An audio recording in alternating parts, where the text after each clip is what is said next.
see the true character of a human being, you must learn to look beyond the masks they wear. I tell you tonight, as if whispering across the centuries, that what appears on the surface is always a performance, and the psyche is a great stage upon which the ego plays its fragile part. You ask me, what are the two things that reveal the essence of a man or woman? And I answer you not with cold abstractions, but with the symbols that speak to the soul. If you wish to discern the truth of another's character, watch how they behave when they hold power, and watch how they respond when they meet suffering. These two forces, power and suffering, are the mirrors that strip away the persona and expose the archetypal truth within. Power is never neutral. To be granted power, even in the smallest measure, awakens in the psyche a great temptation. The mask of civility, which we wear so carefully before others, begins to slip when we find ourselves above them. A teacher over students, a parent over children, a leader over followers. Even a lover who senses the beloved needs them more. All these are subtle forms of power, and in each, the question arises, does the one with power dominate, humiliate, and control? Or do they serve, protect, and guide? The way a person carries their power is the revelation of their inner alignment with shadow or with spirit. For power, my friends, is not created, it is borrowed from the collective. And to misuse it is to bind oneself deeper into the darkness of one's unconscious. The tyrant reveals himself not because he consciously wishes to be seen, but because power amplifies the shadow that already lurks in silence. But the second mirror is just as important, perhaps even more. It is suffering. Observe how a person suffers, and you will know their essence. Do they curse the heavens, strike those weaker than themselves, and drown in bitterness? Or do they endure with dignity, finding meaning in the very wound that tears them apart? The soul that embraces suffering as a path to transformation reveals its nobility, for in suffering we meet the archetype of the wounded healer, that primordial pattern which teaches us that only through our own brokenness can we carry light for others. Many men and women appear virtuous when life flows smoothly, but it is only in the crucible of suffering that the true nature of the psyche is unveiled. To deny suffering is to remain a child.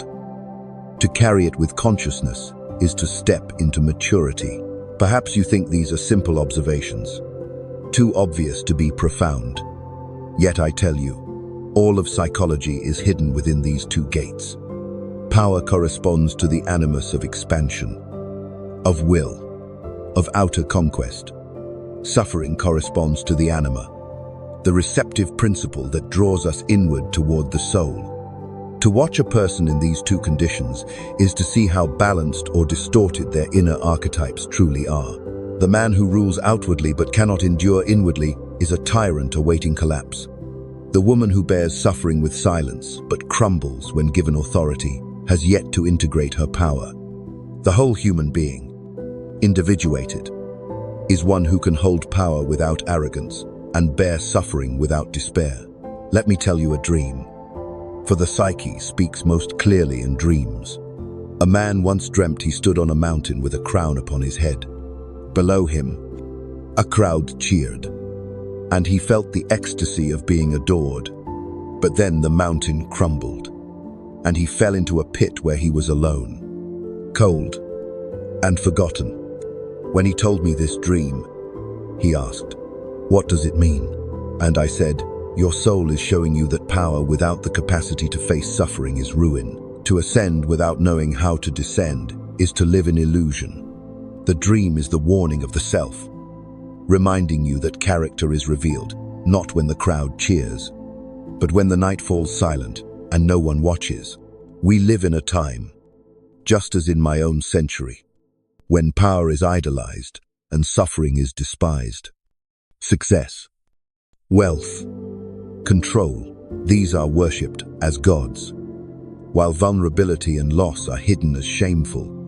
Yet this inversion is precisely why so many souls are fragmented. For character is not forged in applause but in trial. The alchemists understood this when they wrote that the gold is found in the lead, and the stone rejected by the builder becomes the cornerstone. Power without suffering is brittle, and suffering without power is despair. Together, they form the axis upon which the individuation of the soul revolves. Now, I must caution you. When you watch another's character, you are also watching your own shadow. It is easy to condemn the man who abuses his authority, or the woman who collapses under grief. But ask yourself, what in them belongs also to me? What do I project onto them that I have not yet faced in myself? The truth is, you cannot truly see another's character unless you are also willing to confront your own. If you secretly crave domination, you will be blind to the tyrant. If you cannot bear your own suffering, you will despise the sufferer. Only when you integrate your shadow will you discern clearly in others. This is why so few ever truly know another's character, because they do not know themselves. The myth of Christ is the supreme symbol of these two revelations. He who carried ultimate power laid it down in humility.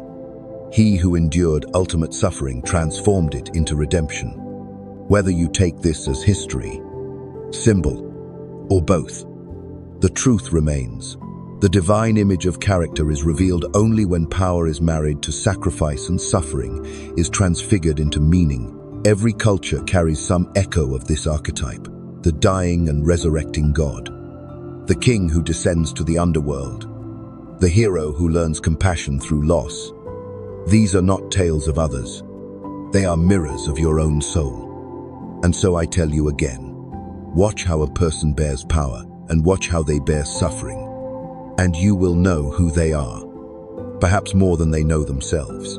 But do not be deceived into thinking this is a technique to judge others alone. It is a summons for you to ask yourself, how do I wield power in the small kingdoms of my life?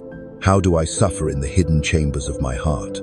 If you turn away from these questions, you will live only on the surface, pleasing the crowd but betraying the soul. Yet if you dare to look, you may discover that every wound contains a hidden treasure, and every authority a test of love.